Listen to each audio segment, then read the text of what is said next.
જો કોઈ મનુષ્ય પીડિત હોય અને એવા સમયે આપણે એને મદદ કરીએ તો એ આપણને ખૂબ જ આશીર્વાદ આપે છે. તેવી જ રીતે કાલે ચંદ્રગ્રહણ થવા જઈ રહ્યું છે. ગ્રહણ એટલે કે જે તે ગ્રહને મળતી પીડા.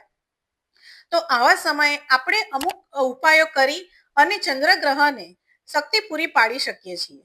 પહેલો ઉપાય, તમે ચંદ્રમાનો કોઈ પણ એક બીજ મંત્ર છે તેનું ચેન્ટિંગ કરી શકો છો.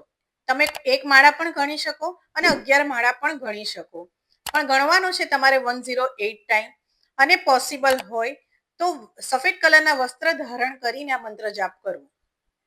આ મંત્ર જાપ કરવાથી તમને ફાયદો એ થશે કે તમારો જે પીડિત ચંદ્ર હશે જો તમારી કુંડળીમાં પણ, તો એ પણ સ્ટ્રોંગ થશે અને જે ગ્રહણ વખતે પીડિત ચંદ્ર હોય છે તેને પણ આપણે શક્તિ પૂરી પાડીશું. બીજું, કોઈને ચંદ્રનો મંત્ર સિદ્ધ કરવો છે તો આવા સમયે કરેલો એક માળાનો પણ તમારો મંત્ર સિદ્ધ થઈ જશે. હવે જો કોઈ વ્યક્તિ ફાઇનાન્શિયલી સ્ટ્રગલથી મલ્ટિપલ રીઝન્સથી તમે જો પ્રોબ્લેમ ફેસ કરી રહ્યા છો તો આ સમયનો તમે પૂરેપૂરો ફાયદો ઉઠાવી શકો છો મંત્ર જાપ કરીને. કારણ કે ચંદ્રમાં એક એવું પ્લાનેટ છે જે તમને પાણીની જેમ પૈસો આપી શકે છે.